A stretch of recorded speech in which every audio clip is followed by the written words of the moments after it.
Hello students, कैसे हो आप सब। आई होप आप सभी अच्छे होंगे, आशा करता हूँ, और अपनी स्टडी कंटिन्यू कर रहे होंगे। ठीक है, और चलते हैं आज की क्लास में RG sir ocean of science के साथ। और आज की जो क्लास रहेगी वो केमिस्ट्री रसायन विज्ञान की रहने वाली है। और जैसा कि हम लोग carbon and its compound chapter को स्टार्ट कर चुके हैं, ठीक है ना। इसमें मैंने लास्ट क्लास में आपको जो बताया था, एक तो फिजिकल स्टेट के बारे में बताया था, ठीक है। सॉल्युबिलिटी, जो कोवलेंट बॉन्डिंग है, इसके बारे में भी डिस्कस किया था। कोवलेंट कंपाउंड्स की फिजिकल प्रॉपर्टीज, जैसे कि फिजिकल स्टेट है, उनका मेल्टिंग पॉइंट है, बॉइलिंग पॉइंट है, ठीक है, सॉल्युबिलिटी है, इलेक्ट्रिकल कंडक्टिविटी है, इसके बारे में डिस्कस किया था। कोवलेंट बॉन्ड भी मैंने आपको बना के बताया था। कोवलेंट बॉन्ड मैंने आपको कार्बन डाइऑक्साइड अमोनिया के अंदर बना के बताया था। तो 2 मिनट के लिए हम लोग लास्ट क्लास का डिस्कस कर लेते हैं, देन वी विल कंटिन्यू। जैसे कि मैंने आपको लास्ट में बताया था, अमोनिया के अंदर भी मैंने कोवलेंट बॉन्डिंग बताई थी, वाटर के अंदर भी बताई थी। तो अमोनिया के अंदर जैसे ये नाइट्रोजन और 3 हाइड्रोजन होते हैं, तो 3 हाइड्रोजन एटम हमने यहाँ लगा दिए।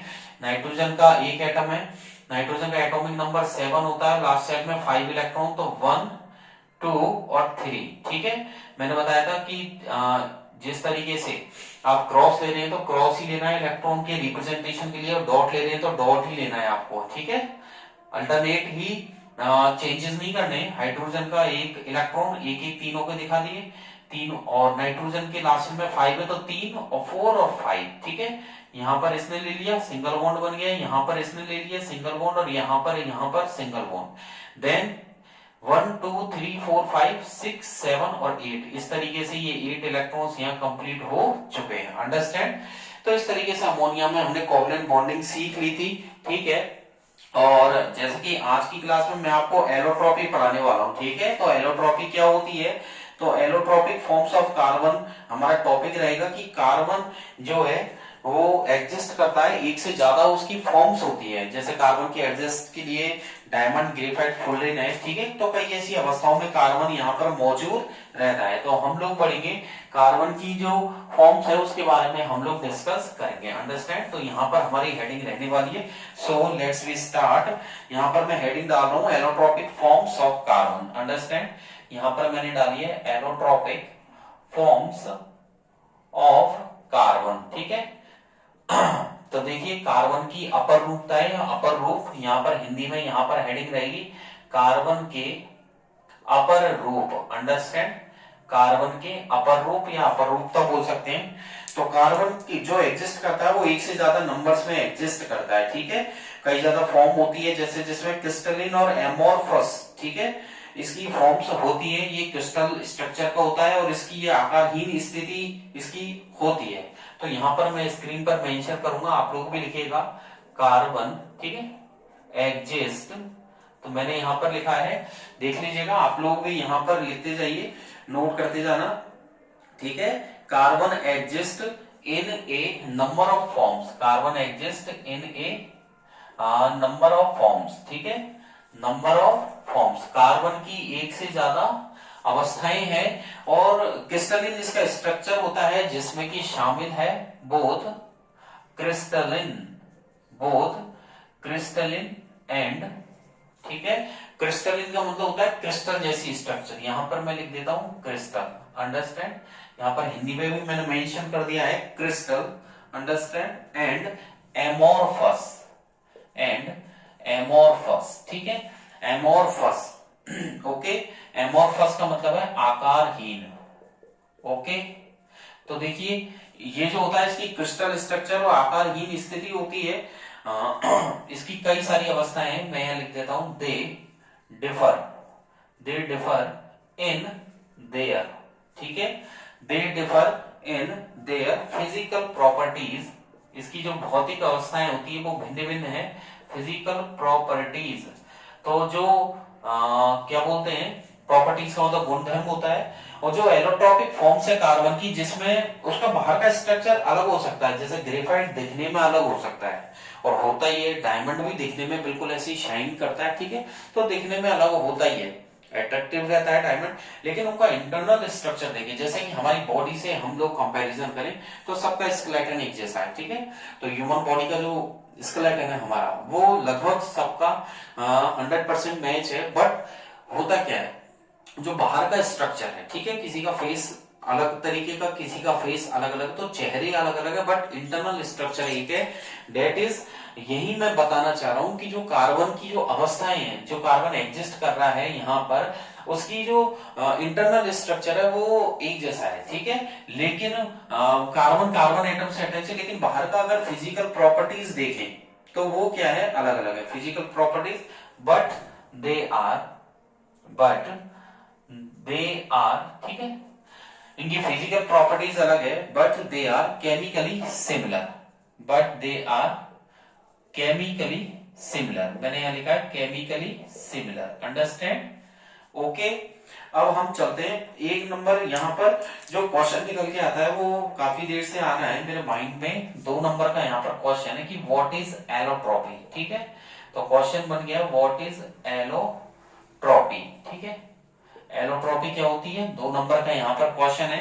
एलोट्रॉपी किसे कहते हैं, तो एलोट्रॉपी का मतलब है एक ऐसी प्रॉपर्टी होती है किसी एलिमेंट की।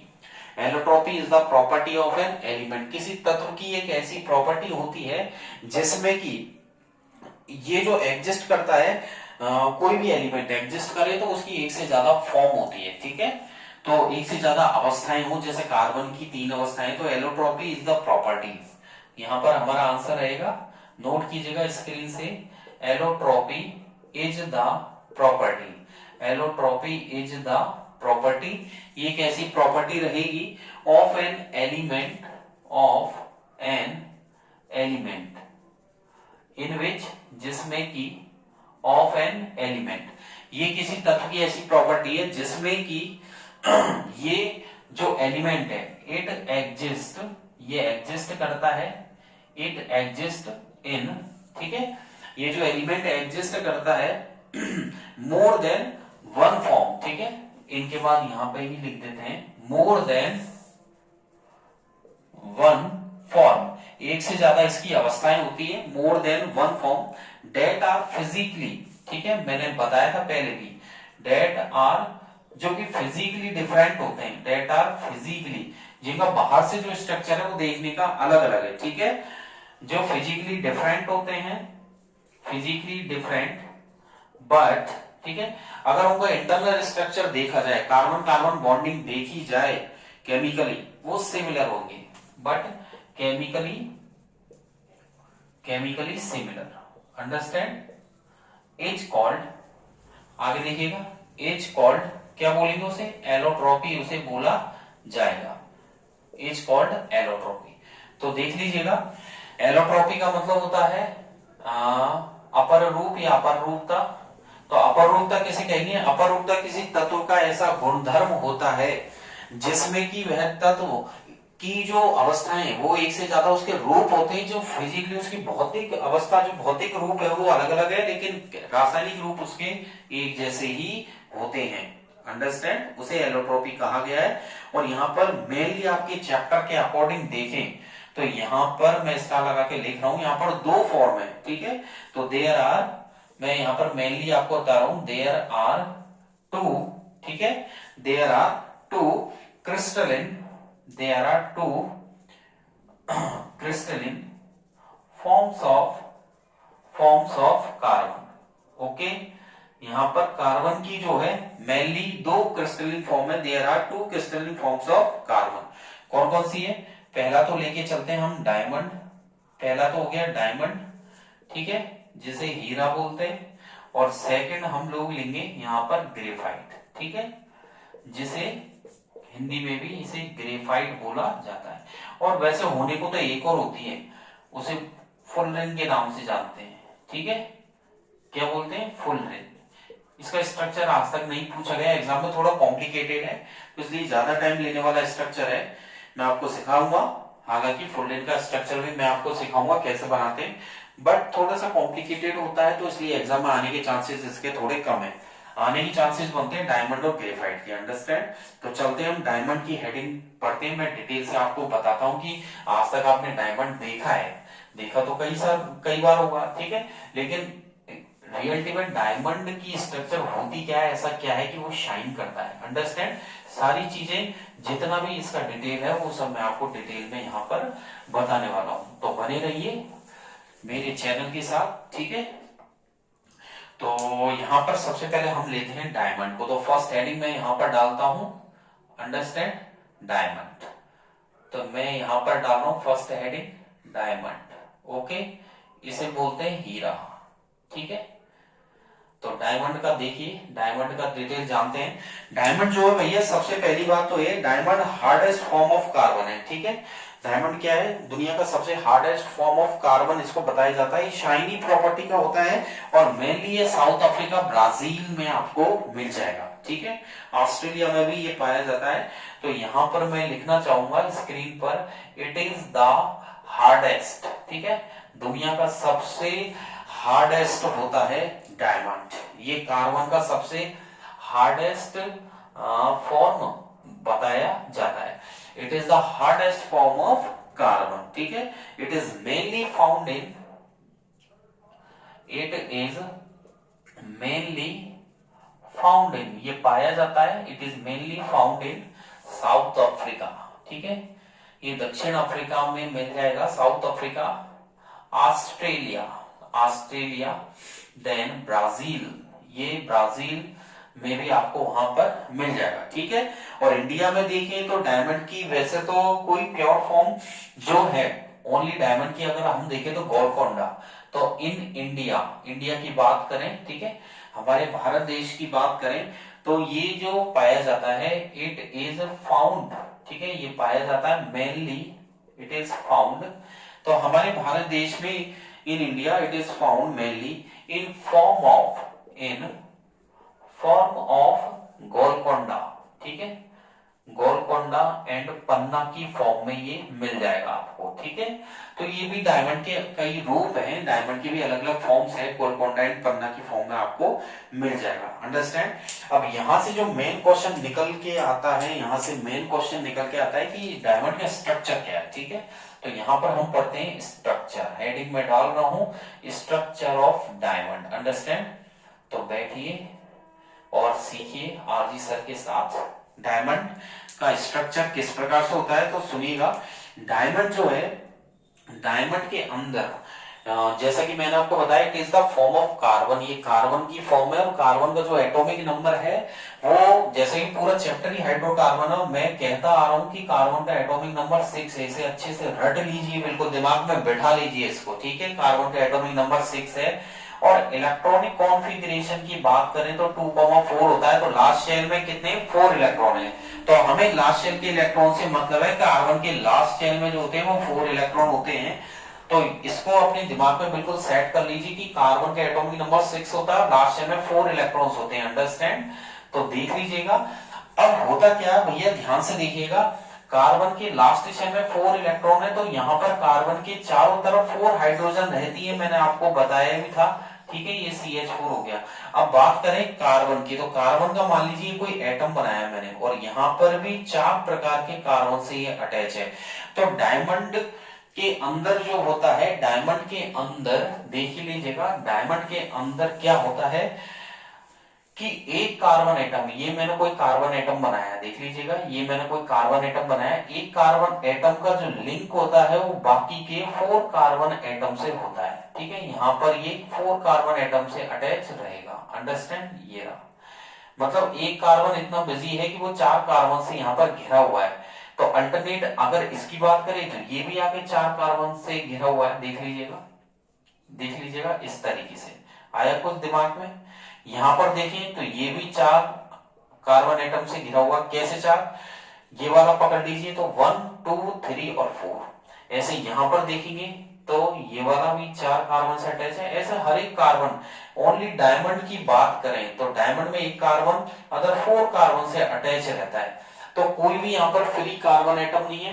अब जब कोई फ्री कार्बन एटम ही नहीं होगा तो वो इलेक्ट्रिसिटी फ्लो नहीं करेगा, ठीक है। तो इसके कारण क्या होता है, जो डायमंड होता है, डायमंड में हर एक कार्बन एटम बाकी के अदर 4 कार्बन एटम से लिंक रहते हैं कोवलेंट बॉन्डिंग से, ठीक है। और इसकी जो स्ट्रक्चर है वो 3 डायमेंशनल बोलते हैं ना, 3D, आपने सुना हो और देखा हो, तो 3D स्ट्रक्चर होती है, ठीक है। ये 3D नेटवर्क होता है डायमंड के अंदर। और डायमंड जो है वो हीट और इलेक्ट्रिसिटी का पुअर कंडक्टर होता है, इसलिए क्यों, क्यों होता है? क्योंकि इसकी जो चारों बैलेंस इलेक्ट्रॉन है डायमंड के, चार है, क्योंकि कार्बन के लास्ट शेल में 4 होते हैं, मैंने बताया था कार्बन के लास्ट शेल में 4 है, 4 बिजी है सारे, ठीक है। जब व्यस्त हैं चारों चारों कार्बन एटम काम में आ रहे हैं, तो इसलिए ये इलेक्ट्रिसिटी को अच्छे से कंडक्ट नहीं कर पाता है, और ये इलेक्ट्रिसिटी और हीट का पुअर कंडक्टर माना जाता है। अंडरस्टैंड? तो यहां पर लिखते हैं स्क्रीन पर, तो नोट कीजिएगा, इन डायमंड, ठीक है, डायमंड की बात करें, इन डायमंड ईच, ठीक है, in diamond each carbon atom is linked, each carbon atom is linked, हर एक कार्बन एटम जो कि लिंक है, इज लिंक्ड टू, किससे लिंक्ड है? To four other carbon atom, ठीक है, 4 अदर कार्बन एटम्स, किससे? बाय कोवलेंट बॉन्ड, ओके, किससे अटैच है? बाय कोवलेंट बॉन्ड, ठीक है। ये जो नेटवर्क होता है, इट इज अ 3 डायमेंशनल, ठीक है, या 3D बोल सकते हैं, इट इज 3 डायमेंशनल नेटवर्क, ये 3 डायमेंशनल नेटवर्क रहता है। और जो डायमंड है, it is a poor conductor, it is a poor conductor of किसका? Heat and electricity. तो डायमंड क्या है? हीट और इलेक्ट्रिसिटी, यानी कि ऊष्मा का और विद्युत का, दोनों का ही क्या है, एक तरीके का कुचालक हो गया। कुचालक बोले तो पुअर कंडक्टर, अच्छे से कंडक्ट नहीं करता है, या मान लीजिए 99% करता ही नहीं है। बिकॉज, क्यों नहीं करता है? इसका भी रीजन है, because all valence electrons, because all, जितने भी 4 valence electron, all valence electrons take part in the, किसमें? Take part in the bond formation, बंध बनाने के काम में आ जाते हैं, बंध बनाने में आते हैं, इन द बॉन्ड फॉर्मेशन। अंडरस्टैंड? ठीक है, तो बहुत इजी है। डायमंड के अंदर हर एक कार्बन दूसरे 4 कार्बन से अटैच रहता है, कोवलेंट बॉन्ड बनाता है, 3 डायमेंशनल नेटवर्क होता है। तो ये हीट और इलेक्ट्रिसिटी का क्या है? पुअर कंडक्टर है, ये आपको ध्यान रखना है, हीट और इलेक्ट्रिसिटी का पुअर कंडक्टर है। और इसी कारण ये जो चारों बैलेंस इलेक्ट्रॉन है, ये बॉन्ड बनाने के काम में आते हैं। अब चलते हैं डायमंड की स्ट्रक्चर पर, ये आपने नोट कर ही लिया होगा अच्छे से, फिर भी कोई डाउट रह जाता है तो आप अच्छे से इसको लर्न कीजिए, रिपीट कीजिए बार बार। कोई चीज नहीं आती है एक बार वीडियो देखने पर, तो उस वीडियो को कम से कम 3 से 4 बार तो उसको रिपीट कीजिए, जिससे वो बैठे आपके माइंड में, ठीक है। फिर भी कोई डाउट ऐसी रहती है तो आप मेरे से कांटेक्ट यानी कि कमेंट बॉक्स में टाइप कर सकते हैं अपने डाउट्स, ठीक है। चलें, अब हेडिंग जो है वो डली हुई है डायमंड, तो स्ट्रक्चर मैं बना देता हूं यहाँ पर, और मेरे साथ साथ प्रैक्टिस कीजिएगा आप लोग भी, और कम से कम 3 से 4 बार इसे प्रैक्टिस में आपको बनाना पड़ेगा। क्योंकि अगर आपको चाहते हो कि हमारा टाइम सेव हो, एग्जाम में टाइम ना लगे, ठीक है, और पूरे नंबर भी आए कंप्लीट, कहीं भी मार्क्स नहीं कटे, तो इसके लिए आपको टाइम देना होगा, प्रैक्टिस करनी होगी। अंडरस्टैंड?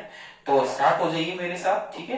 तो चलते हैं, सबसे पहले बनाइए यहां से स्टार्ट करते हैं, ठीक है। ये कार्बन एटम थोड़ा डार्क करना है, इसके बाद ये ले लीजिए एक कार्बन एटम, ठीक है। यहां से आपको यहां बनाना है एक, फिर यहां से यहां पर हम लोग बनाएंगे, बराबर की लेंथ रहनी चाहिए, ठीक है, दोनों साइड बराबर की लेंथ रहेगी, हाइट इक्वल रहेगी, ठीक है। अंडरस्टैंड? नीचे की तरफ ले लेते हैं, ओके, यहां डार्क कर दीजिए, ऐसे यहां भी इस तरीके से हम लोग इसे डार्क कर देंगे, ओके।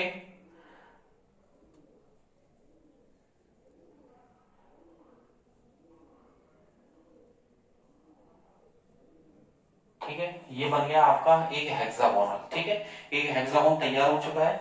देन इसी प्रकार इसे आगे बढ़ा दीजिए, यहां पर हम लोग इसे आगे बढ़ा देते हैं, ये हो चुका है।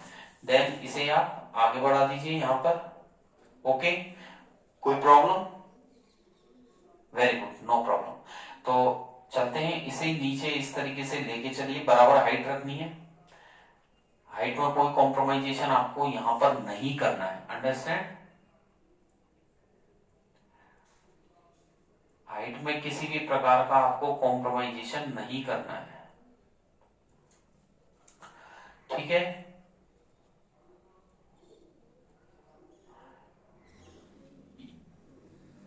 यहां से यहां इसको लिंक कर दीजिए। ये दो हेक्सागोन यहां बन चुके हैं, 1 के 2 हो गए।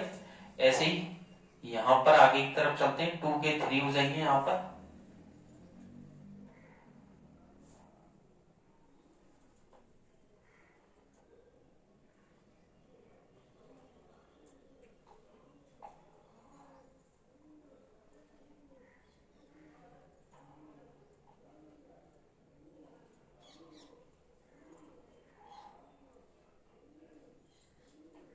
टू के यहाँ पर 3 हो जाएंगे, अंडरस्टैंड? तो देख लीजिएगा, पहला 1 बनाया था, 2 है, 3 है।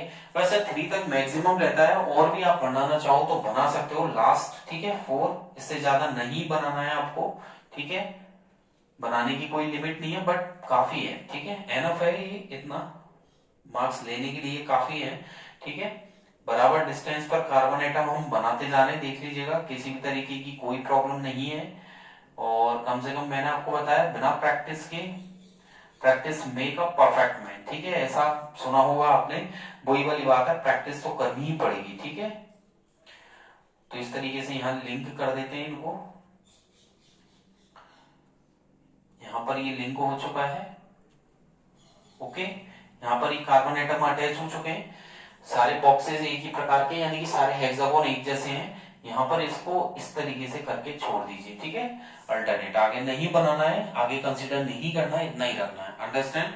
चलते हैं आगे की तरफ। अब हम दूसरा स्ट्रक्चर लेके चलते हैं, ओवरलैपिंग करेंगे। तो मैं रेड कलर का मार्कर ले रहा हूँ, आप लोग सेम एक ही पेंसिल से आप बना सकते हैं, या दूसरी कलर्ड पेंसिल का यूज कर सकते हैं, कलर्ड पेन का यूज कर सकते हैं।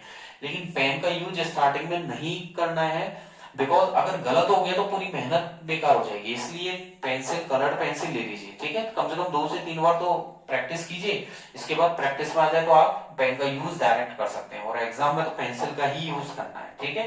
तो ये जो 2 कार्बन दिख रहे हैं, के बीच में हम बना देते हैं ये वाला कार्बन, ठीक है? अब यहां से हम लोग कंसीडर कर देते हैं इसको, ओके। देख लीजिएगा, आपको दिख रहा होगा यहाँ, आपको ओवरलैपिंग नहीं करनी है, ध्यान रखना। ब्लैक कलर की जो लाइन है, समझ में आ रहा? ब्लैक कलर की लाइन पर रेड कलर की सेम टू सेम नहीं करनी है, ओवरलैपिंग नहीं करनी है।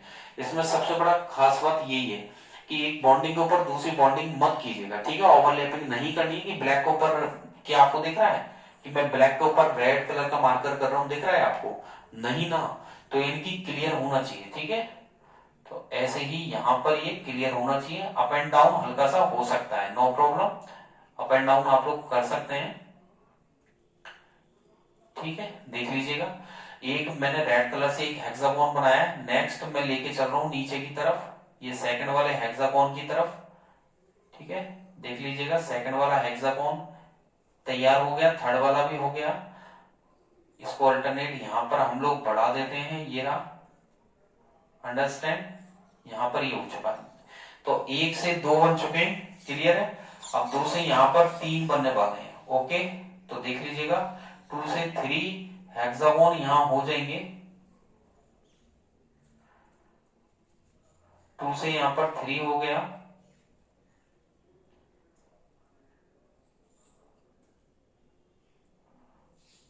ओके। यहां पर ये मिल चुका है, यहां पर देख लीजिएगा, और इस तरीके से यहां पर मैंने मिला दिया है, ओके। ये हो चुके हैं। अब यहां पर 2 के 3 हो गए, 3 के यहां पर हम लोग 4 करने वाले हैं, अंडरस्टैंड? तो यहां पर देखिए 4 हेक्सागोन हो जाएंगे,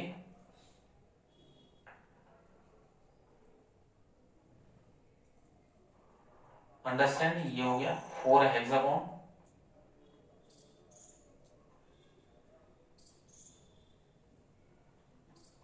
इसको इससे मिला दीजिए, ठीक है, इसको इससे हम मिला देते हैं। अंडरस्टैंड, देख लीजिएगा, क्लियर आपको दिख रहा होगा।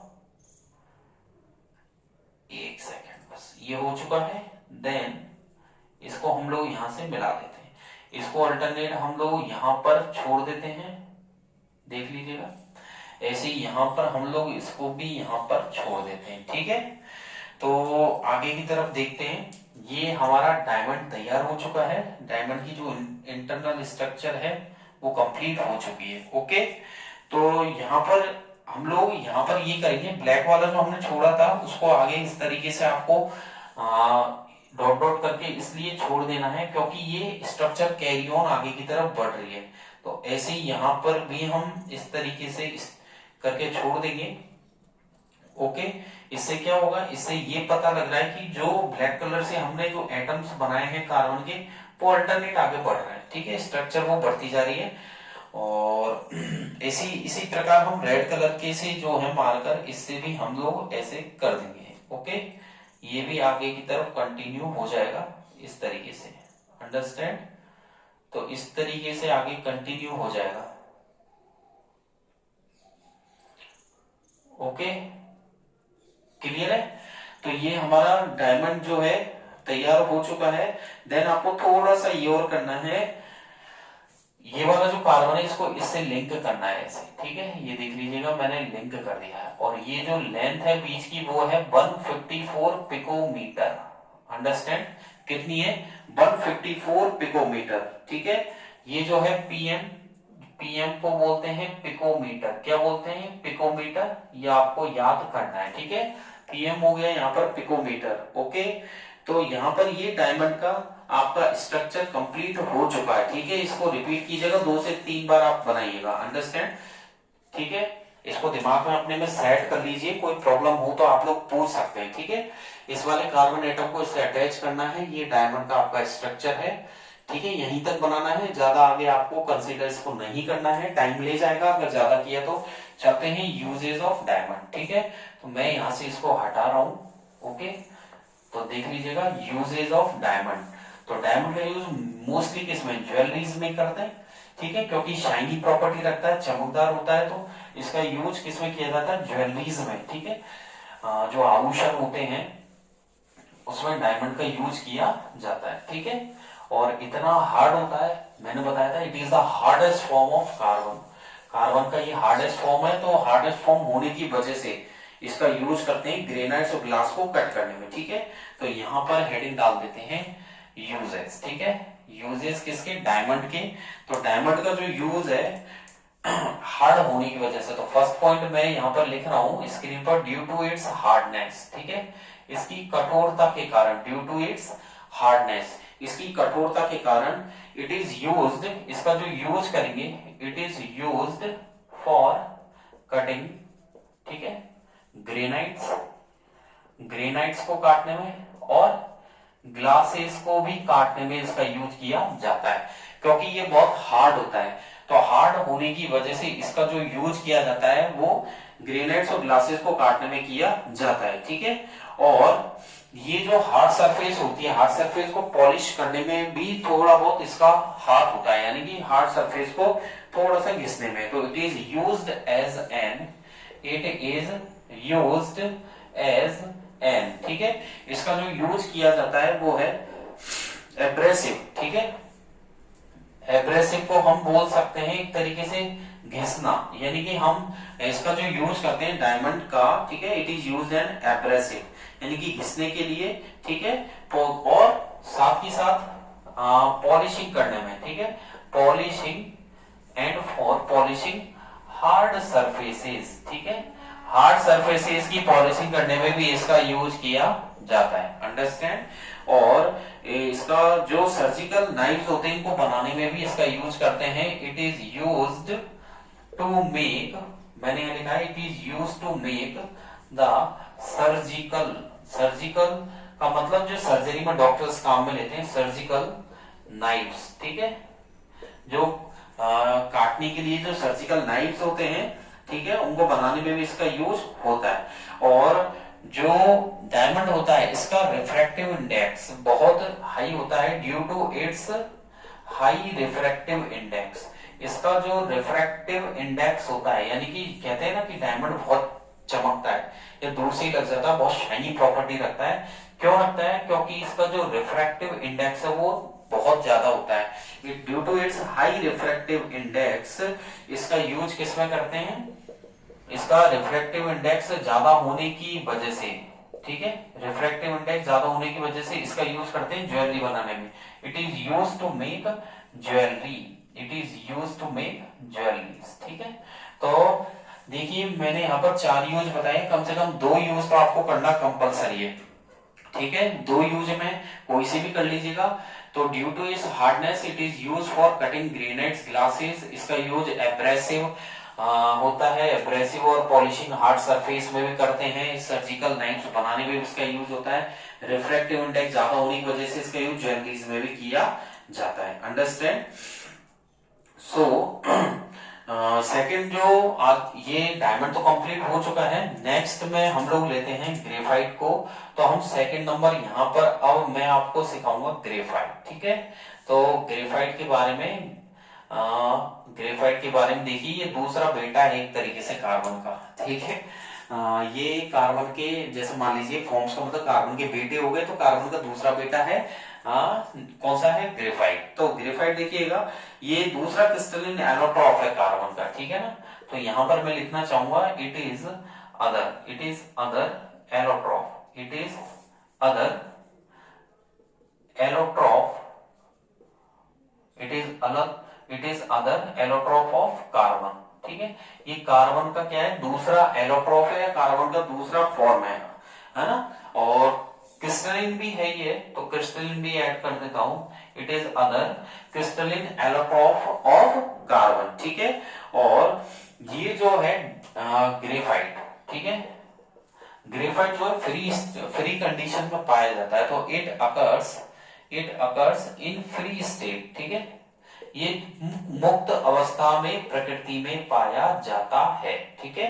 यानी कि मुक्त अवस्था बोले तो फ्री स्टेट, ठीक है, प्रकृति में यानी कि नेचर में। तो it occurs in free state in nature, ये नेचर में फ्री स्टेट में पाया जाता है, ठीक है। और अगला जो टॉपिक रहेगा वो स्ट्रक्चर ऑफ ग्रेफाइट का रहेगा, जो मैं नेक्स्ट क्लास में आप लोगों को बताऊंगा। अंडरस्टैंड? और आज की क्लास आपको अच्छी लगी हो, आपको काफी सपोर्टिव रही हो, आपके मार्क्स ऑब्टेन हुए, आपके कई सारे टॉपिक्स है फाउंडेशन रिलेटेड है, कई ऐसे एग्जीक्यूज होते हैं कि हमें शॉर्ट टाइम में करने रहते हैं, तो कई बच्चों के रिव्यूज भी आए मेरे पास, ठीक है। और कमेंट भी आते रहते हैं कि सर हमें जो है शॉर्ट, हमारा टाइम भी बहुत जो पहले कंज्यूम होता था उसमें भी हम को अब टाइम सेविंग में भी हेल्प मिली है। और जो क्वेश्चंस है जैसे कि कोई एमसीक्यूज टाइप क्वेश्चन आ जाते हैं एक एक नंबर के, जो बहुत कम टाइम में हमें जवाब देना होता है, तो उसमें भी आपके जो जो आपने रिटर्न में लिखाया है और जो समझाया है वो सुपर्ब है, ठीक है, उससे हमें हेल्प मिली है। तो मैं उनके लिए धन्यवाद कहना चाहूंगा ऐसे बच्चों के लिए, ठीक है। और बस इतना सा मेरा आप लोगों से है कि ज्यादा से ज्यादा आप शेयर कीजिएगा जितने भी बच्चे हैं, ठीक है। आपके ग्रुप्स में आजकल हम लोग ऐड रहते हैं, तो उन ग्रुप्स में भी लिंक को शेयर कीजिएगा जिससे बच्चे और भी कनेक्ट हो सके, ठीक है। और डिस्क्रिप्शन में मैंने एक लिंक दी हुई है RG sir ocean of science, जिस पर क्लिक करके आप मेरे टेलीग्राम पेज पे जा सकते हैं। और आपको चाहते हैं कि मैं और ज्यादा डीप में पढ़ना चाहता हूँ या चाहती हूँ, तो वहां से भी आप सारी डिटेल्स को ऑब्टेन कर सकते हैं, लिख सकते हैं, राइट कर सकते हैं, ठीक है, स्क्रीनशॉट ले सकते हैं। तो वही है, सारी चीजें आपको मिलेंगी बड़ी डिटेल में, क्वेश्चंस भी मिलेंगे। तो अल्टरनेट एग्जाम टाइम, ये मान लीजिए जो मंथ चल रहा है वो एग्जाम टाइम मंथ ही चल रहा है, ठीक है। तो बिल्कुल अपने आप को आग में झोंक दीजिए और देखिए कि फिर बाद में आपको क्या अच्छा रिजल्ट मिलता है, जो आपकी एक्सपेक्टेशन है उससे ज्यादा आपको अच्छे मार्क्स मिलेंगे, ठीक है। और अल्टरनेट क्लासेस देते रहें, जैसे कि आज क्लास किसकी रही है? केमिस्ट्री की, देन नेक्स्ट फिजिक्स की रहने वाली है। और उसमें भी मैंने इलेक्ट्रिसिटी स्टार्ट कर ही दिया है, उसको भी मैं कंप्लीट करने की पूरी कोशिश करूंगा with magnetic effect of electric current. जो नेक्स्ट चैप्टर आने वाला है इलेक्ट्रिसिटी के बाद में, उसको भी मैं एग्जाम से पहले आपके कवर कर दूंगा, ठीक है। और केमिस्ट्री तो चल ही रही है, इसका भी कवर रहेगा, अल्टरनेट क्लासेस चल ही रही है। और बने रहे मेरे चैनल के साथ, ठीक है। Thank you, bye bye. और कोई भी डाउट हो तो आप कमेंट बॉक्स में कभी भी टाइप कर सकते हैं अपने डाउट्स और क्वेरी, और वहां से आंसर प्राप्त कर सकते हैं, ठीक है। आज की क्लास में इतना, थैंक यू, बाय बाय। बने रहे आरजी सर के साथ, थैंक यू।